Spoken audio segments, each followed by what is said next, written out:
बच्चों, कैसे हो आप लोग। आज का ये जो हमारा वीडियो लेक्चर है, इसमें हम एडमिशन और पार्टनरशिप के जो कुछ वीडियो लेक्चर्स पहले पढ़े थे, इसी का कंटिन्यूएशन है। सबसे पहला जो हमने वीडियो लेक्चर किया था एडमिशन और पार्टनर का, उसमें हमने बेसिक सारी अंडरस्टैंडिंग सीखी थी कि एडमिशन जब होता है तो क्या क्या आइटम ऑफ एडजस्टमेंट्स होते हैं, प्रॉफिट शेयरिंग रेशियो एक्सेट्रा। फिर उसके बाद हमने 2 लेक्चर सीखे थे प्रॉफिट शेयरिंग रेशियो और सेक्रीफाइसिंग रेशियो के। आज बाकी के जो आइटम ऑफ एडजस्टमेंट्स हैं, ये जो हमने फर्स्ट वीडियो लेक्चर्स में थोड़े से इंट्रोडक्शन जिसका सीखा था, जैसे कि general reserve, advertisement suspense, profit and loss, workman compensation reserve, investment fluctuation reserve, goodwill, revaluation of assets and liabilities, इनका मैं एक इंट्रोडक्शन सीखा था फर्स्ट वीडियो लेक्चर में। अब हम आज के और आगे के वीडियो लेक्चर्स में ये सारे आइटम्स का एक एक करके ट्रीटमेंट सीखेंगे कि ये एडमिशन के वक्त कैसे ट्रीट किए जाते हैं और क्यों किए जाते हैं। अच्छा, मैं आपको एक बार रिमाइंड वापस से करा दूं कि ये जो सारे आइटम्स ऑफ एडजस्टमेंट्स हैं, items of adjustments, items to be adjusted, ये सारे आइटम्स 7 आइटम्स हैं। अगर आप ध्यान से देखो 1 to 7, ये जो 7 आइटम्स हैं, ये आपका जो चैप्टर है profit change in profit sharing ratio, ये जो हम चैप्टर पढ़ रहे हैं admission of partner, death of a partner और रिटायरमेंट ऑफ अ पार्टनर, इन चारों चैप्टर्स में, चारों टॉपिक में ये 7 के 7 एडजस्टमेंट्स आएंगे और इनका सबका ट्रीटमेंट ऑलमोस्ट सेम होगा, क्योंकि कंसेप्ट सेम है और इनका ट्रीटमेंट भी ऑलमोस्ट थोड़ा बहुत चेंज होगा, बट कंसेप्ट सबका सेम रहेगा। तो इसलिए अब आगे के लेक्चर्स में और आज के लेक्चर्स में आप ध्यान से देखिएगा ये सारे आइटम्स को लेकर।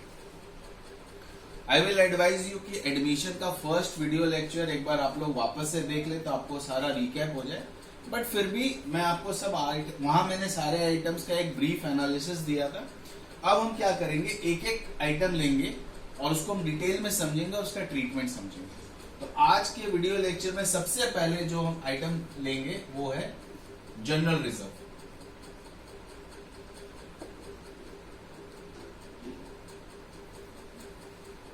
ना आप जब भी मैं ये टॉपिक पढ़ाऊं तो आप अपने बैक ऑफ द माइंड ध्यान रखेंगे कि हम reconstruction of partnership, that is change in profit sharing ratio, admission, death और रिटायरमेंट के बारे में पढ़ रहे हैं। तो अभी फिलहाल अपने दिमाग में आप रखिएगा कि एक नए पार्टनर का एडमिशन हो रहा है, ठीक है।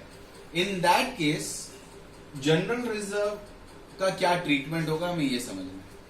सबसे पहले आप ये समझिए जनरल रिजर्व होता क्या है। General reserve is a reserve which is created out of profit to meet any expenses, any unforeseen condition और situation in a business, and also for safety and for having a strong position of the business. So general reserve is a kind of reserve which can be used for any purpose in future. General reserve जो create होता है, general reserve जो create होता है, it created out of profit होता है। हम जो जनरल रिजर्व आज हमारी बुक्स में शो हो रहा है वो आउट ऑफ प्रॉफिट हमने क्रिएट किया है।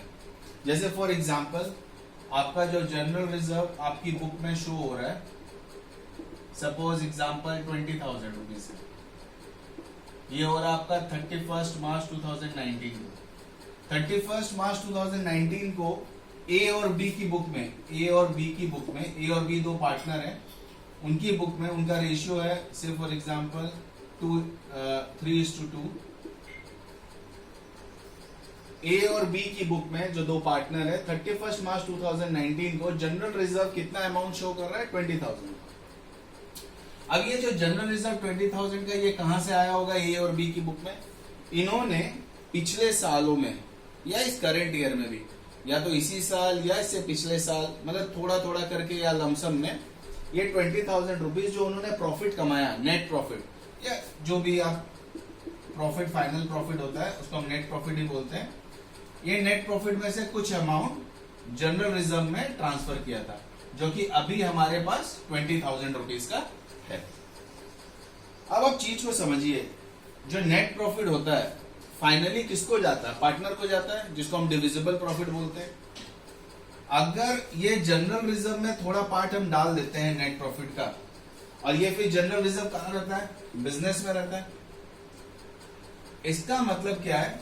General reserve is nothing, it is a part of profit which is not distributed to the partner. Partner को अभी तक ये गया नहीं है, बिजनेस अपने पास रख रहा है। तो बिजनेस एक्चुअली, ये बिजनेस के लिए एक रिजर्व, एक तरह की लायबिलिटी होगी, क्योंकि है तो पार्टनर का, but for the timing business में रखा गया है ताकि बिजनेस की सिचुएशन, फाइनेंशियल स्टेबिलिटी रहे, बिजनेस को जब जरूरत पड़े तो वो बिजनेस को पैसा का इस्तेमाल कर सके। तो general reserve is actually a kind of net profit, ठीक है। और नेट प्रॉफिट किसको जाता है? पार्टनर को जाता है। अब मान लो एडमिशन हो रहा है, अब एडमिशन हो रहा है,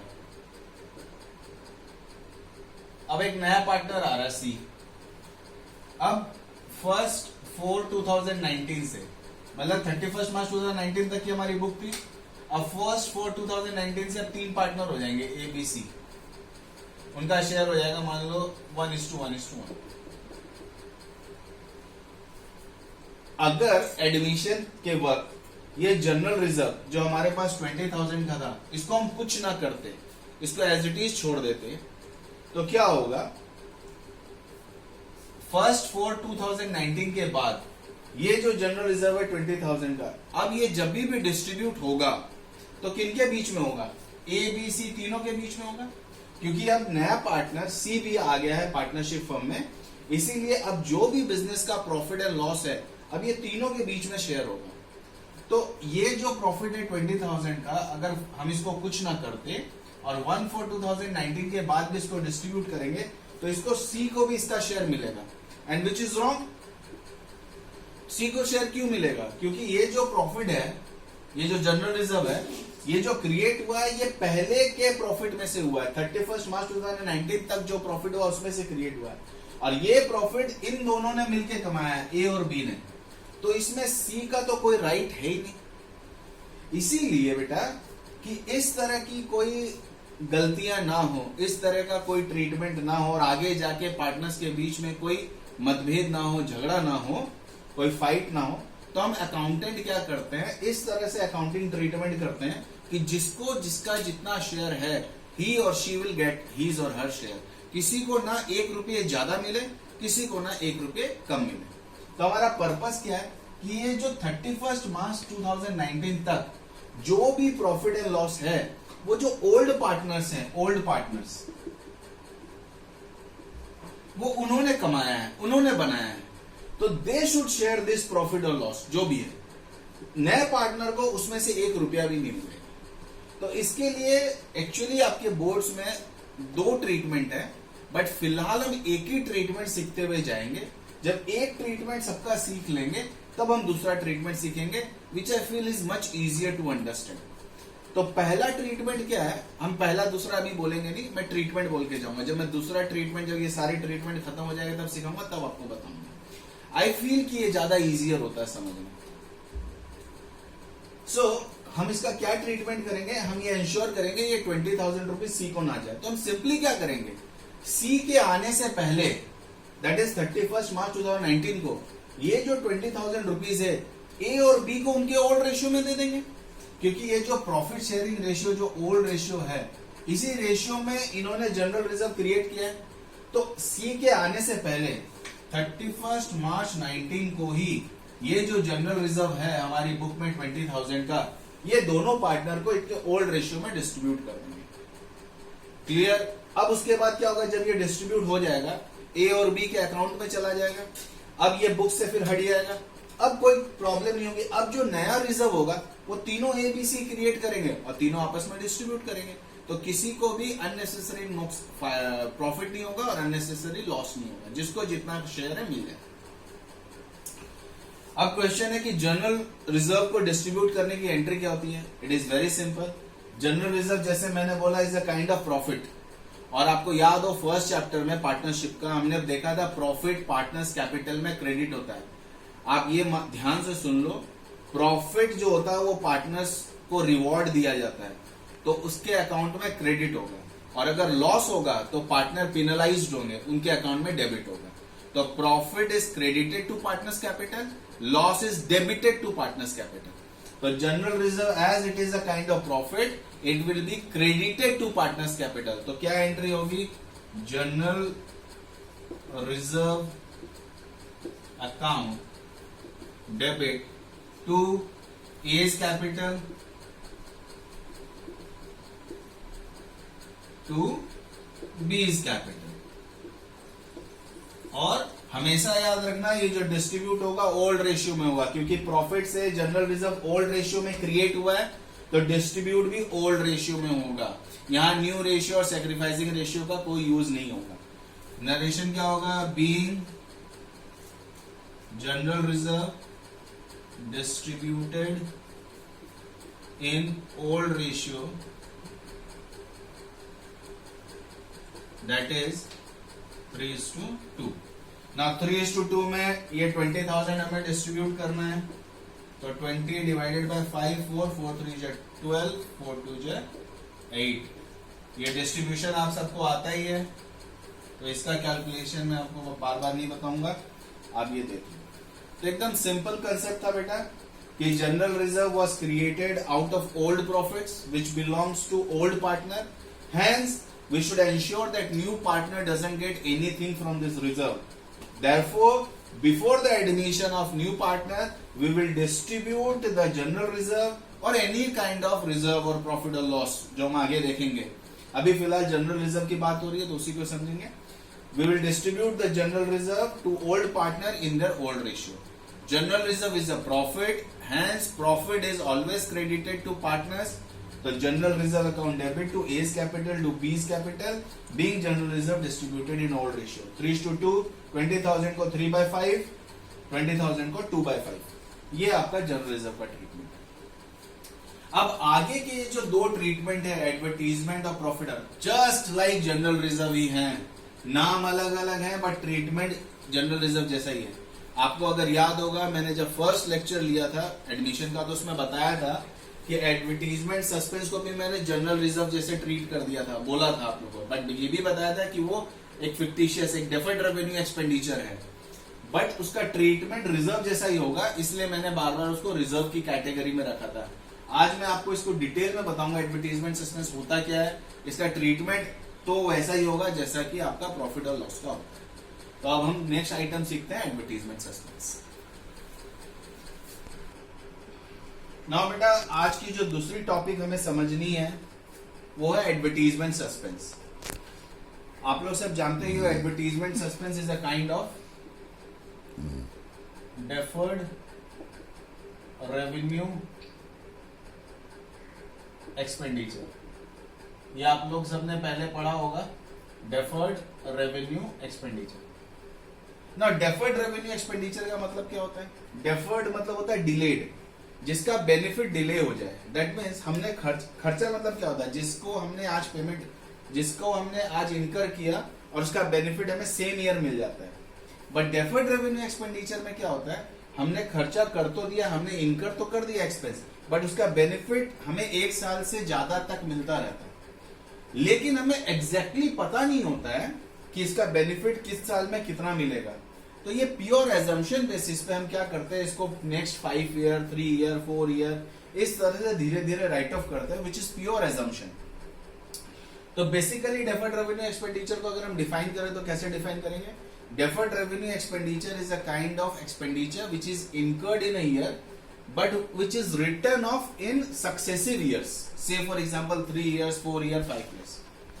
अब इसको लेके प्रॉब्लम क्या होती है कि as we don't know the exact amount of benefit which is received by the firm in every year, इसको हम पूरा assumption लेके करते हैं कि भाई इस साल हमें मतलब हर साल हम 4-5 साल में राइट ऑफ कर रहे हैं, तो इसका मतलब ना हर साल 20% का बेनिफिट एक्रू कर रहे हैं।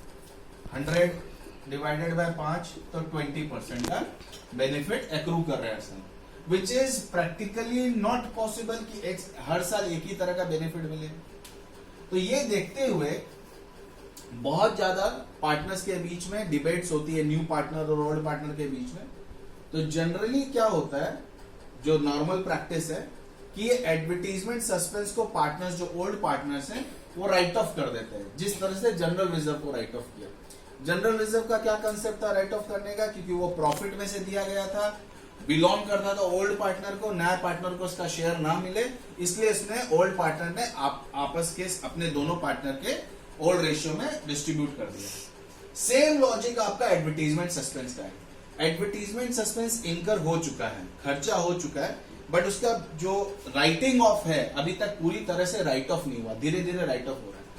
तो ओल्ड पार्टनर्स क्या करते हैं कि भाई अभी हमें एग्जैक्टली पता नहीं है कितना राइट ऑफ होगा नहीं होगा, इसलिए जस्ट लाइक जनरल रिजर्व इसको भी राइट ऑफ कर लेते हैं। दैट मीन्स अपने अकाउंट में इसको लिख लेते हैं जैसे कि जनरल रिजर्व को लिखा, ताकि नए पार्टनर को कोई नुकसान न हो and he is not burdened with any expenses which has already been incurred by the old firm. ठीक है, जनरल रिजर्व में बेनिफिट नहीं दे रहे थे न्यू पार्टनर को, यहां पर हमें लॉस नहीं देना है न्यू पार्टनर को। तो इसके लिए हम क्या करेंगे, डेफर्ड रेवेन्यू एक्सपेंडिचर को राइट ऑफ कर देंगे। और राइट ऑफ कैसे करेंगे, जैसे जनरल रिजर्व को राइट ऑफ किया था ओल्ड पार्टनर के ओल्ड रेशियो में। नाउ क्वेश्चन है डेफर्ड रेवेन्यू एक्सपेंडिचर क्या नेचर है, it's a kind of loss, it's a kind of loss. तो प्रॉफिट पार्टनर्स कैपिटल में क्रेडिट होता है, तो कॉमन सेंस है बेटा, लॉस पार्टनर्स कैपिटल में क्या होगा, डेबिट। तो यहां क्या एंट्री हो जाएगी, अगर पिछला वाला एग्जांपल लूं मैं, मान लो एडवर्टीजमेंट सस्पेंस बुक में आपका 30,000 दिया हुआ है, A/B का रेशियो 2:1 है। अभी C आ रहा है नया पार्टनर, और C के आने से ऐसे लिख देता हूं मैं A/B/C, ये ओल्ड रेशियो है, और न्यू रेशियो 1:1:1 है। अभी तो न्यू रेशियो की जरूरत है नहीं, तो क्या करेंगे ये और भी, जिस तरह से जनरल रिजर्व बेनिफिट आपस में बांट लिया था ओल्ड रेशियो में, इसके आने से पहले, C के आने से पहले, ये मान लो 31 मार्च 2019 का है और ये 1 2019 से। तो जस्ट 1 डे बिफोर नए पार्टनर के आने से पहले ये एडवर्टीजमेंट सस्पेंस ए और बी अपने अकाउंट में डिस्ट्रीब्यूट कर देंगे, ट्रांसफर कर देंगे। तो ये लॉस है, तो यहां क्या एंट्री हो जाएगी, एज कैपिटल डेबिट,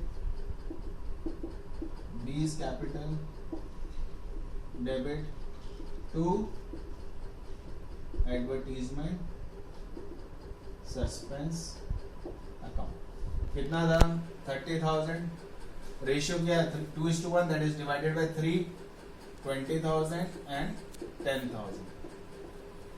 नरेशन क्या होगा, being advertisement suspense distributed between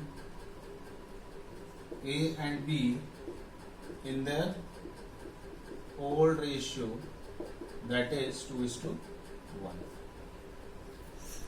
तो बेटा ये डेफर्ड रेवेन्यू एक्सपेंडिचर का ट्रीटमेंट है, which is in our example advertisement suspense. Logic वही है जो जनरल रिजर्व का था, advertisement expense has been incurred before the admission of new partner, as its benefit has not been yet expired, उसको write off हम gradually करते हैं, but actually में हमें पता नहीं रहता है कि कितना राइट ऑफ, कितना बेनिफिट आ गया और कितना आने वाला है।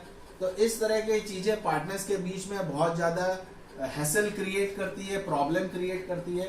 तो सिंपली क्या करते हैं पार्टनर्स, भाई ऐसा झगड़ा ना हो, सब शांति से रहे, और ये छोटे मोटे आइटम्स होते हैं, तो इसको क्या करते हैं पार्टनर्स, उन्होंने ओल्ड रेशियो में इनकर किया था, इसलिए ओल्ड रेशियो में वो आपस में शेयर कर लेते हैं ओल्ड पार्टनर, ताकि नए पार्टनर को कोई भी लॉस का बर्डन, उस लॉस का बर्डन ना जाए जो कि उसके एडमिशन से पहले। तो I think deferred revenue expenditure also clear. अब हम प्रॉफिट एंड लॉस का ट्रीटमेंट सीख लेते हैं। जैसे मैंने बताया था, general reserve, advertisement suspense and profit and loss, तीनों का कंसेप्ट सेम होगा, तो हमें समझने और समझाने दोनों में आसानी होगी। अब हम जल्दी से प्रॉफिट एंड लॉस का समझते हैं।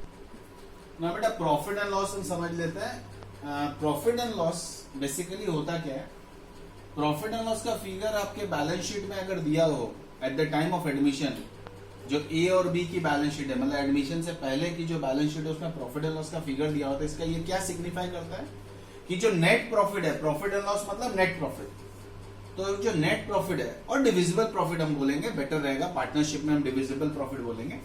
तो जो डिविजिबल प्रॉफिट है ये वो प्रॉफिट है, प्रॉफिट एंड लॉस। अब इसमें क्या हो गया, ये वो प्रॉफिट है जो अभी तक डिस्ट्रीब्यूट नहीं हुआ है पार्टनर्स को, मतलब ये प्रॉफिट पार्टनर्स के अकाउंट में अभी तक गया नहीं है। तो अगर बोला जाए तो profit and loss nothing but general reserve only, ठीक है, क्योंकि जनरल रिजर्व का भी वही कंसेप्ट है कि that reserve which is created out of profit but not given to partners, और प्रॉफिट एंड लॉस का भी मतलब वही है, जो part of profit which is not distributed to the partners. तो इसका ट्रीटमेंट वैसा ही होगा जैसा जनरल रिजर्व का ट्रीटमेंट है, बट इसमें एक कैच है, याद रखोगे। अगर प्रॉफिट एंड लॉस दिया हुआ है, अगर देखो जनरल रिजर्व है तो वो इंप्लाइज है कि वो प्रॉफिट का ही पार्ट है, reserve is created out of profit, loss में से कभी जनरल रिजर्व क्रिएट नहीं होगा। बट लेकिन अगर प्रॉफिट एंड लॉस है तो profit and loss can be credit balance आपकी बुक में, बैलेंस शीट में, और it can be debit balance. मतलब आपका अगर क्रेडिट बैलेंस है मतलब वो लायबिलिटी साइड दिया हुआ रहेगा, और अगर डेबिट बैलेंस है तो वो एसेट साइड दिया रहेगा। ये आपको समझना पड़ेगा। अगर वो क्रेडिट बैलेंस है तो इसका मतलब वो क्या है, प्रॉफिट है, डिविजिबल प्रॉफिट है। बट अगर वो आपका डेबिट है तो इसका इंप्लाइज है कि वो लॉस है, ठीक है। तो आइदर वो क्रेडिट और डेबिट के फॉर्म में लिखा रहेगा आपके क्वेश्चन में, या फिर लायबिलिटी साइड में दिया तो आपको समझ जाना है कि वो क्रेडिट बैलेंस है, इसका मतलब प्रॉफिट है, और अगर एसेट साइड में दिया हुआ है तो आप समझ जाना कि वो डेबिट है मतलब लॉस है।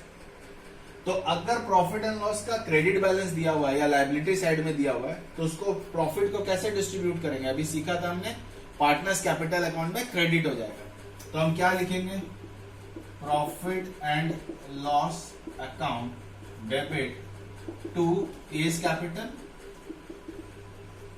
टू बीज कैपिटल 30,000, और उसको डिस्ट्रीब्यूट कर देंगे ओल्ड रेशियो में, न्यू पार्टनर के आने से पहले, दैट इज 20 and 10। और नरेशन वही होगा, being profit and loss distributed to partners capital A and B in their old ratio, that is 2:1, जो पहले नरेशन लिखा था।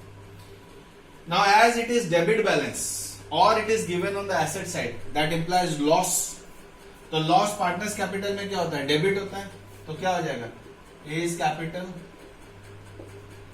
Debit B's capital